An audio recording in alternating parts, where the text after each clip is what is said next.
All right. We'll call the Utility Committee meeting for January 9th to order. Can we get a approval of the agenda? I move to approve the agenda as presented.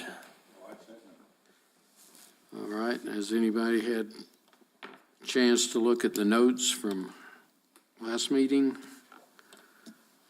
Yes. I move to approve the meeting agenda notes from last meeting. Thank you. All in favor? Aye. Opposed? All right, the reports. Looks like Ashley's gonna be busy here. That's right. The sewer audit? The sewer audit, we have 201 properties that connected during the audit process, and 99 that connected ahead of the audit process.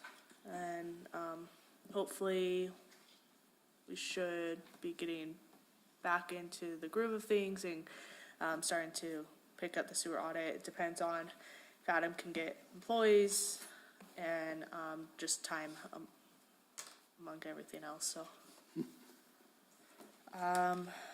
And then, okay, water audit.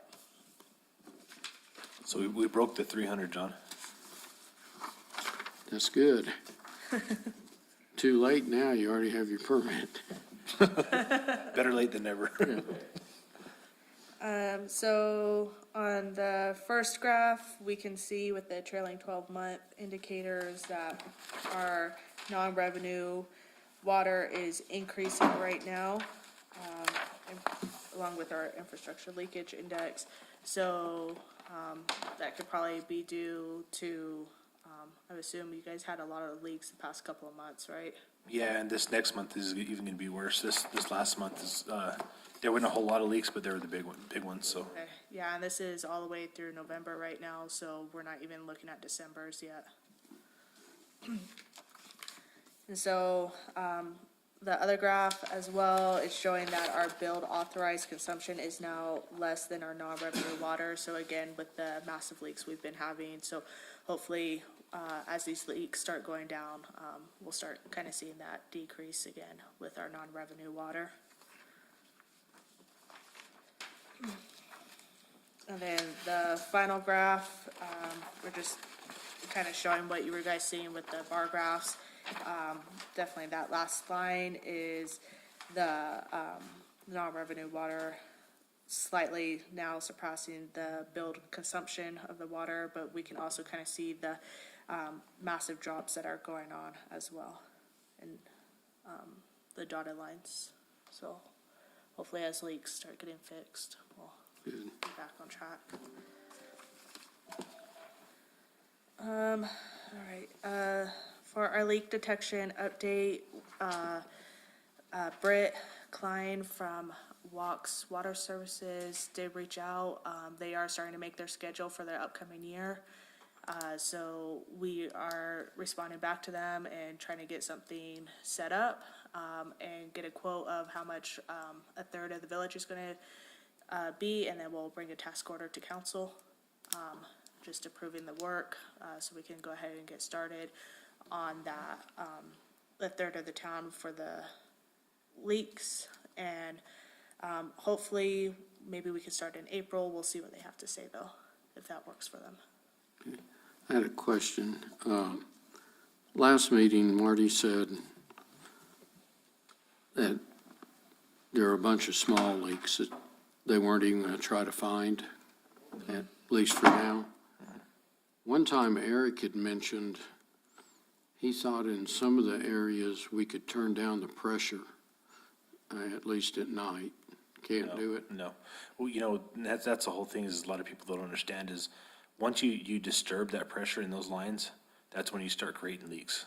Because, you know, especially like the 2-inch lines, you know, you release that pressure off of them, they settle. Or you release some of the crust inside and and then, you know, you get somebody up at 3 o'clock in the morning that goes to work and doesn't have any water, you know, if they're up top. So there's no way to, whatever the pressure is, it's gotta stay where it is. Let's with stay that. there. All right, asset management. So we are looking at launching storeroom this week. So we will be having our admin training on Wednesday. These will be the people who are managing the storeroom for their particular departments. So they'll be managing their inventory and accounts, and we'll get it set up to where they'll decide what threshold that they want to be notified when it's time to reorder parts. And then we'll have the staff, which will do a train the trainer approach for the staff, and that will be Friday. And so we are just requesting that, like, the main users from the different departments who you know are gonna kind of pick up during the training, we'll ask them to come, and then that way they can ask any questions, and then they can start showing their coworkers how to actually use the system. That way we're not having 5 different departments in here with all of their staff and one trainer and not actually get through the training. So that's the goal. And then for the utility network, Systems MD, Luke from the Southwest Environmental Finance Center, and myself will be having a meeting with Esri to get our utility network hopefully finalize and set up on what the bug was going on with our geodatabase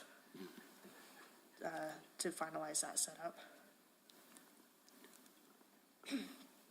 For the master planning and rate analysis, we are pretty much 90% done with the master plan, so we are moving now into the rate study with Raftellus.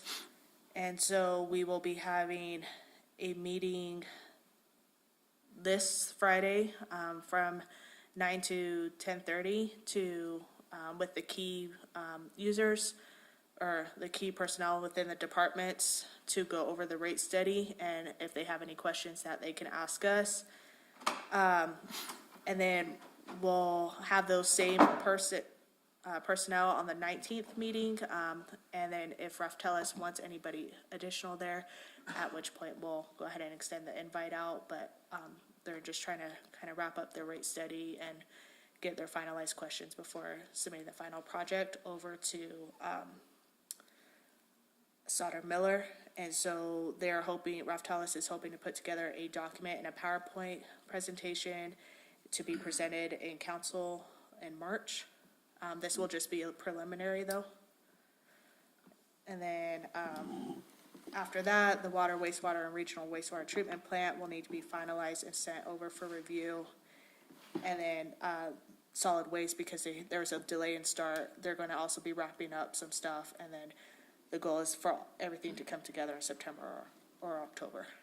So on the solid waste master plan, we had a meeting last week with Sauter Miller and the county, and we're in discussion of having a more of a regionalized solid waste operations. The county, they don't want to be in the solid waste business, so right now we're just having some brainstorming of how we could bring it all together, and they're willing to work with us. So and even with Ruidoso Downs, they're not happy with their service either. So we're going to listen, and we're going to see what we can do. And Ira is just really wanting to work with us, and whatever we need to do, he's willing to help us. So at the county, Who picks up the trash in the Dallas? Green Tree does. Green Tree does? Yeah. So, and I know that the Ruidoso Downs, they bill for it, but they're wanting the Green Tree to bill for it. That way, if a customer doesn't get their trash picked up, they won't scream at the city of Ruidoso Downs. You know, they're getting blamed for it, but they don't have any control over it. They had some trucks down, and then they had grapple trucks down, and so they're just they want to get out of it also. But we haven't had really any discussions with the Downs on that, but the county definitely want to do something different and work with us and do a regionalized type, we'd be the fiscal agent and operate the, the trash, but just a matter, there's a lot of miles involved in it. Well, wasn't that the way it was set up with Green Tree originally? Yes. I know we pulled out of it pretty quick, but, Yes, they had Green Tree that was handling it all, and right now, any community within the county, Green still has contracts like the Downs, Corona, Carrizozo, but anything out of those village limits, county does the trash. They have Sierra Contracting, and they say it's just, it's not easy, so they're wanting to make sure. There's a lot of improvements they want to see with it, so. But, we're going to listen and see, go from there and see what governing body will present to the governing body.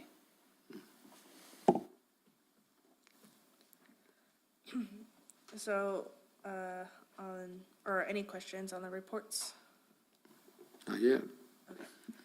So for the planning, the stormwater and drainage master plan, we are still waiting on the application status from the environmental department. Eric, before he left, did put in, a request for funding from the state revolving funds. So we're still waiting to hear if we'll be approved for that. What was the funding on that? What was the amount on that? Do you remember? No, I'll have to look up. We just that. received a grant Okay, loan from environmental department on Friday, I believe it was. okay, I just can't remember what project it was. okay. I'll double check on that and see the amount. For the fine screens at the regional wastewater treatment plant, we did receive our design memo on December 15th. I did speak with Isaac. He does plan on presenting the key components of that design memo to the JUB at the February meeting. For the Rio Ruidoso River restoration, we're still, like the stormwater and drainage master plan, we're still waiting to see if we are receiving funding for that as well, for a grant that Eric put in before he left. So hopefully, if we are approved for that grant, we can move forward with the restoration.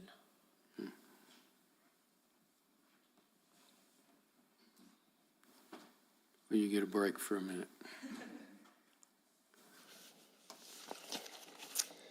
Okay, tank restoration phase one. SMA is currently working on the preliminary design engineering. Spoke with Robert Story earlier. He should have us, the 30% should be submitted by Friday. So he says it's more or less like a 60%, but due to a couple issues they're having, he's calling it a 30%. So anyways, we will have a meeting probably with the next week or two to kind of go over the design and see how everything goes. It's basically for the one tank, the 1 million grindstone tank and the Alto tank, and then the little D tank and the backwash issues. So that's all I have on that one. Any questions?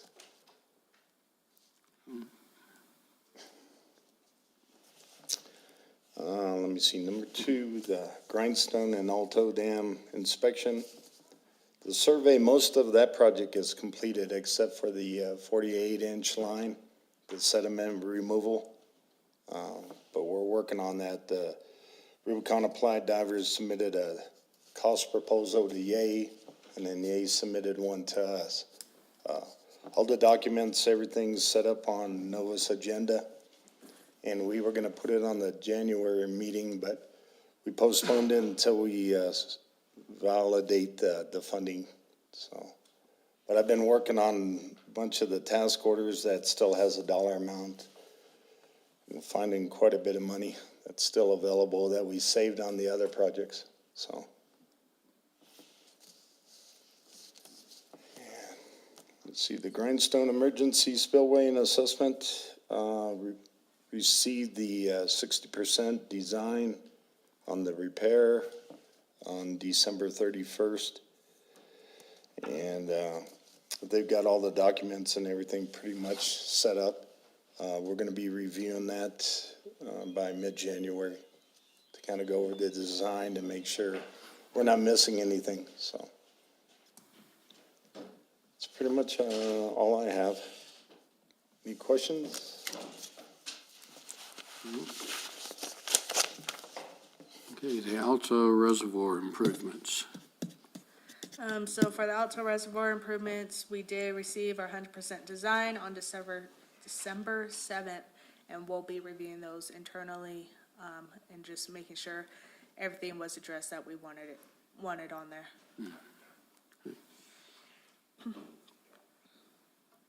And you're the next one too, I think. The Upper Canyon Surface Diversion, we also received the 100% design on December 1st. We did review the design internally, but we still need to review the project manual internally, so we'll be doing that hopefully here soon. We're also working on getting this materials ready for the Water Trust Board funds. Their next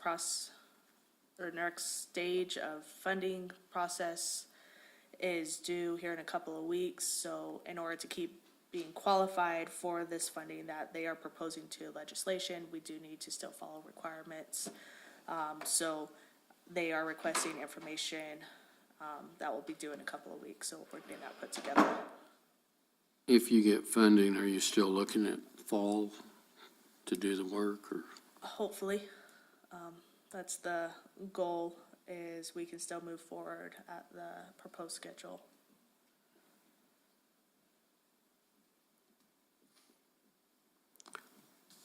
All right, Adam, Pine Cliff. So I've been working with Christella on a grant through NMED. It's either going to be a low-interest loan or a loan grant for this project. We do have the GeoBond funds available for a match on that. So she did fill out most of the paperwork, and we're going to send it off to NMED to see if we qualify. So you're gonna do that instead of the block grant? Yeah, you know, that one was a little bit faster. And then being that we didn't qualify to submit for that CDBG grant this last year, we're going to phase the project. Okay. So we may do the NMED for the first phase and then maybe a CDBG for the second phase of this project, or second and third phase, I should say, with this project. Just depends on what kind of money we can get from NMED. Right.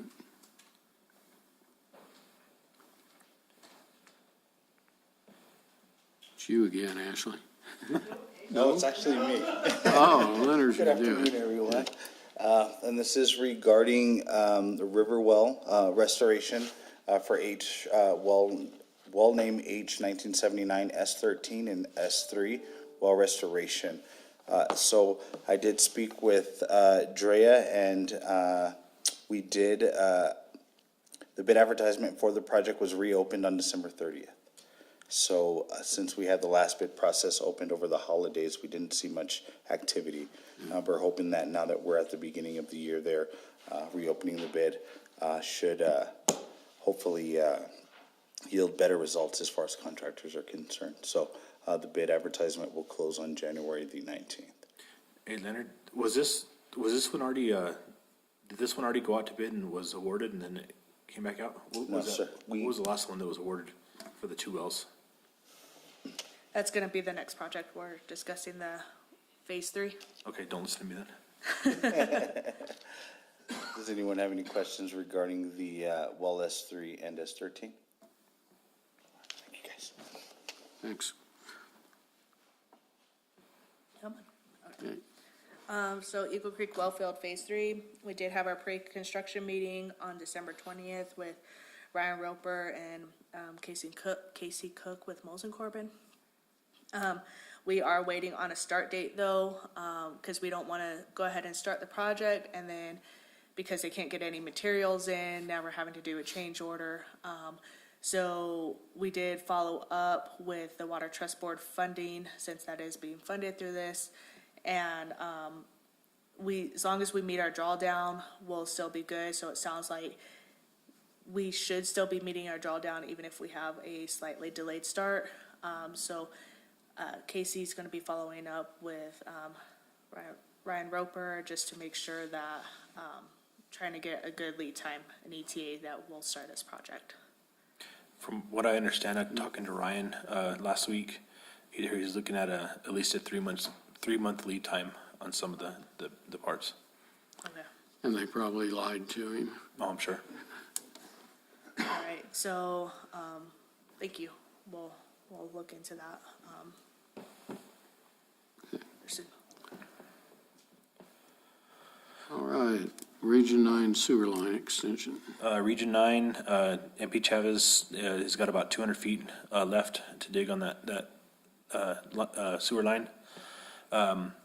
He is gonna set another manhole next to the professional complex down there for them to tie in. And that one will be closed out. Everything's done all the way from Allsups, from the corner of White Mountain and Meacham, and all the way up past the old arts building that was there. So they, like I said, they have about 200 feet left to do on that one. And then the next one, Mary Drive, as soon as he finishes up the Region 9, we'll be switching over to Mary Drive and getting that one wrapped up, that water line there. Okay.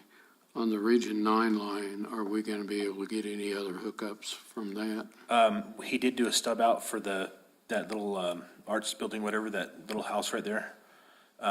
Region 9 does own that whole piece there. Yeah, In order for some of the professional complex to hook up, they're gonna have to run a line through their parking lot there. And one of the things that they're proposing, and I talked to them last week, is to go ahead and run a line, and they'll do an easement through there for us to actually set a manhole in Bonanza to get some of those people in Bonanza to hook up also. that'd be good. Yes. That's Underwood. Yes. He wants sewer, so. Yep. Okay, Meacham Meadows Housing. Got a few more this time. So, Meacham Meadows, as far as the housing are concerned, as far as the actual houses themselves, AAA Construction just had another house placed today. I actually watched that house being set before. I showed it back here at the office before the meeting. P&M is on site. They are tying in the electrical meters for the homes as well. Skirting is continuing on the homes as we speak. There was a few proposals given to the village from White Sands Constructions regarding the decks of the homes. We have subsequently, I think we're on revision number 3. I'm hoping that this is going to be the revision, the last revision from them, so that we can go ahead and get started, but we'll have to review that. I did see dirt work commencing. Looks like they've got yellow iron scarifying the ground as it's, moist and frozen, so that some of that moisture can be dried there on site. So things are moving right along at the Meacham Meadows property. Are you doing wood decks on them, or what are you We're doing? gonna do wood decks. Originally, that first quote there, those are some pretty fancy decks. They were composite material and they were quite large there. So we did ask that they scale down those decks, something that was more reasonable. The mayor did request that the decks have covers as well. So the scale, if you will, of the decks are gonna be wooden with covers. So, and with enough room for anyone with anything in their hands, stroller or whatnot, to be able to move around and access the home. So they will have landings as well. So, John, on the decks, on the cost estimates, the wood versus the composite, there wasn't a very minimal difference, so it'll be composite on the material. Okay, good. Yes. I Just don't gonna know be- day-to-day what things cost, but the Trex, the saddle color that Foxworth stock has been cheaper than redwood, Yes, and you don't have to seal it every year. absolutely. And we're looking, I think there's 2 sizes. Some will have a 6x6, some have 6x12. So mainly that's the different sizes is gonna be, so. And that'll depend on the placement of the home, if you will. Some homes have bigger retaining walls, so they'll need obviously more decks. We did also task them with using the existing decks, the metal and wood decks that did come with the homes, for some sort of solution for backdoor solutions if possible. So have you started taking applications yet? Kylie over at the management company, I believe they've already, for a while, have had a list of applicants already, so just a matter of when we are able to move in and get it all. Yeah, Get it I'm all. sure you're not going to have any trouble renting them. Oh, no, not at all. And we're still planning on putting the 18th home over there on Sunny Slope, in that area over there, so we did, that was all approved by the council, and we'll move forward with that too, so. We've been working with White Sands on that one as far as utilities and driveway permits and stuff like that for that one. And then Ron, I'll get with you after to get some information on that. Miguel with AAA Homes is asking for the location or an update, so I'll give him an update on the location as well. Okay. Where are you at on the Meacham, 603 Meacham property on those houses? So, oh, go ahead. Sorry, Adam. I did speak with P&M today as far as the electrical tie-in is concerned. What we did is we kind of traced back the work order as far as P&M's, that could be them actually, as far as P&M system is concerned.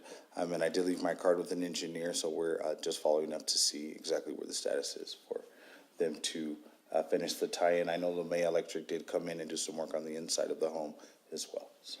And we have the rock house rented, we have one of the wooden the little cabins, and we have the third one that was finished today, is ready to be rented out also. Awesome. Okay. You want to go ahead and do stormwater? Yeah, while I'm here, I can do the Meacham property. I did have a conversation with White Sands Construction this morning regarding the grading in the back behind dispatch. We did get some snow last week, but again, as I mentioned, as far as the Meacham Meadows property is concerned, they do have a crew with yellow iron on site scarifying the ground to try to dry things out so they can move forward. I do expect White Sands to at least give us a date for their subcontractors of when they will actually be on site. As we have nice weather, we need to take advantage of the nice weather, so it was a little disheartening for me to show up and not see anyone there. So Zeke did say he would have a meeting with those subs and he would get back to me. It looks like I'll be at the Horton Complex here for the next couple of days until we see some movement in the back there, so. On the Meacham Meadows, are you guys paving the driveways, or is that going to be gravel? Meacham Meadows is going to be the millings. Millings. We've already put millings on the road, and we're going to wait to compact them until all the houses are in there. But all the roads have been milled, and then as soon as the houses are set, we'll go in there. They'll go in and do the driveways also. And just for extra information, as far as the Horton Complex, the grading is concerned in the back, council did approve a change order for that work and for the safe egress. So we are just waiting on White Sands to get back to us as far as when his subs can be on site.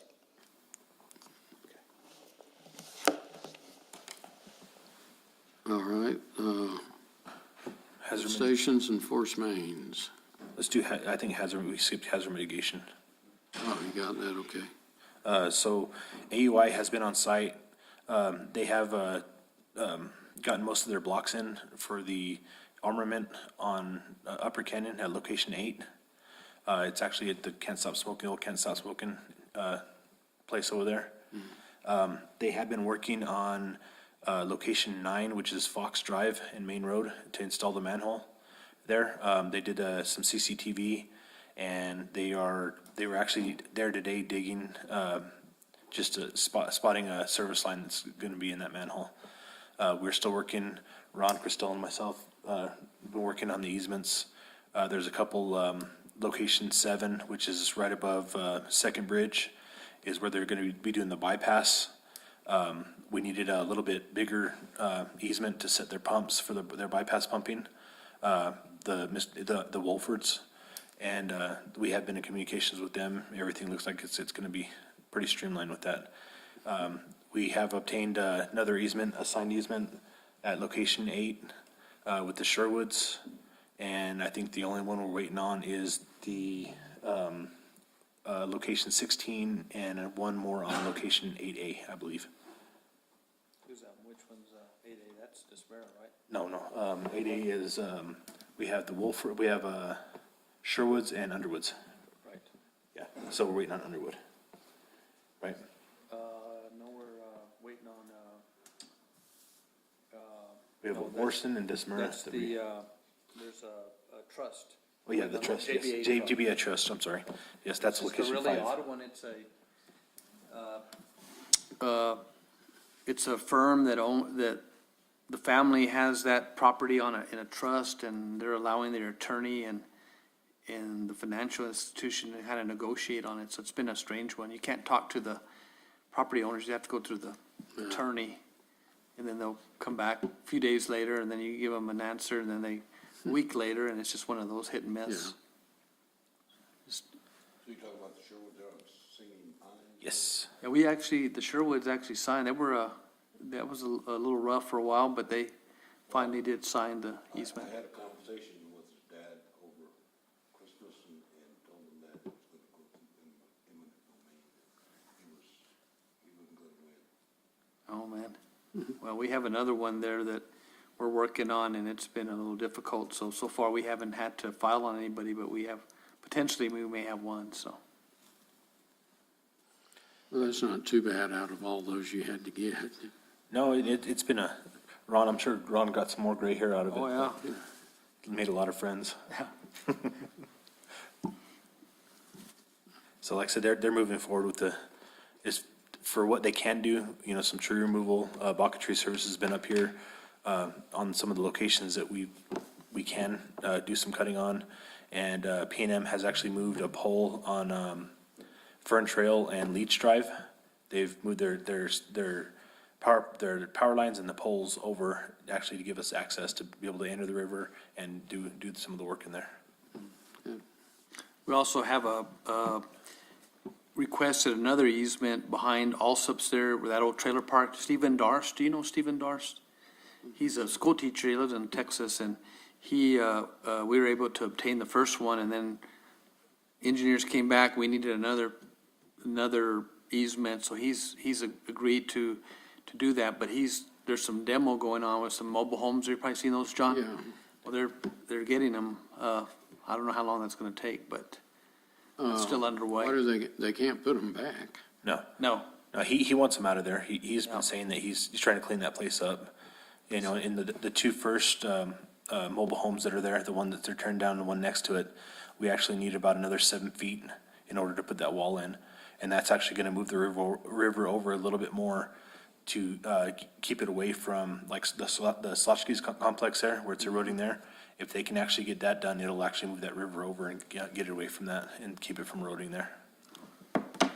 Well, pretty much that whole piece is in the floodplain, I think. Oh, it is, yeah.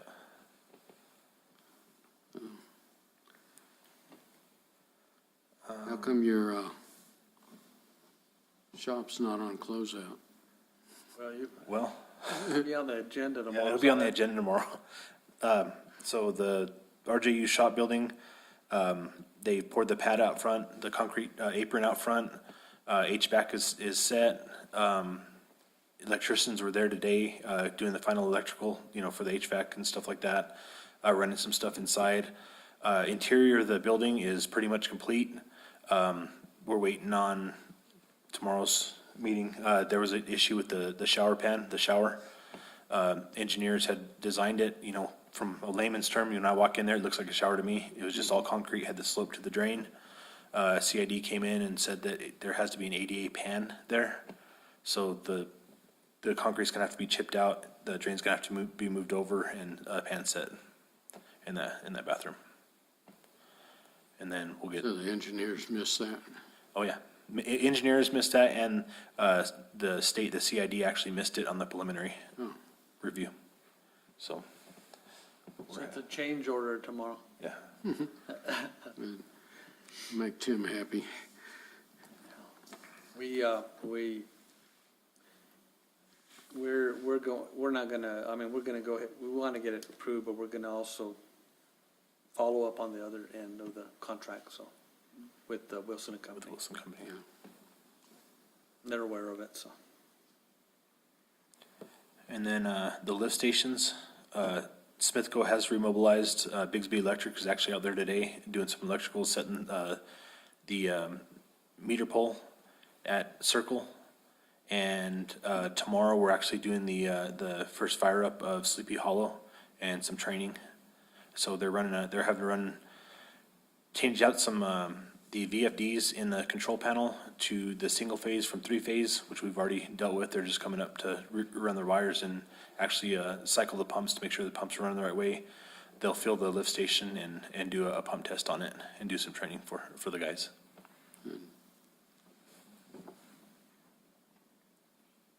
All right, Eagle Creek and Gavilan Canyon well fields. All right, so for phase two, we did have a walkthrough with Moles and Corbin, on December 21st. They did create a list of things that need to be completed for substantial completion. I believe Randy, it was General Hydronics that was out there with us, correct?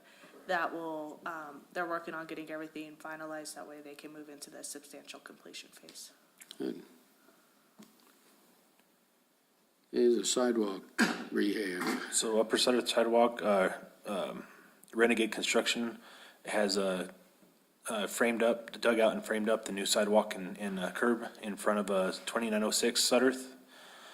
So they're waiting on concrete like everybody else, and they'll remobilize and get to pour on that one and then continue on. If you'd loan them a CDL driver, you'd get concrete. Oh, is that what their holdup is? Well, that's their story, at least, both companies. Okay. Did they have to put a drain under the sidewalk for the water? No, not on that piece, they did not. Okay. Yeah, it's gonna be a rollover curb, so there's actually a drop inlet right there on Meacham that'll go into, and then right up from there, you can see where that old drop was, so they're gonna be working on that also. Okay, the 603 Meacham water line installation. Complete. Water line's complete. The two cabins are tied into their own meter. The account's been set up, and I'm actually working with Marty from White Sands. Who's White Sands engineer? What is he with? Sutter Miller? No, Marty Oh, doing the, yes, Pilar. Marty Pilar. yes. He's actually has a design on that also. We're working on the sewer part of this also for the futures for when houses get set in there. Good. All right. Does anybody have anything else? I got a couple things. Okay. Number one, next month, for next month's meeting, I will not be here, and I don't think Ashley will be here. So I propose that we postpone next month's meeting to March. And then one of the other things, and I want to run it by the board, we'll look at the bylaws, Karen, is what do you guys think about going back quarterly with this meeting, being that we have the capital projects meeting? The bylaws state that it's 3 months. Okay, It was changed to 1 month per Eric Boyda's request. okay, And Debbie Lee approved it, but it would never went to anything. okay, So technically, the bylaws say every 3 month quarterly. quarterly. So I don't know if you guys want to vote on it now or wait till March's meeting and then actually bring that up. And I think we're gonna have to take it to council too, right? Yeah, we may just go ahead and just present the bylaws and let's look at them at the next meeting in March. Okay. We'll put that on the agenda. We don't want to not get to see John before he leaves, we won't get to see him. You're gonna, that'll give you more time to get stuff down to closeout. There you go.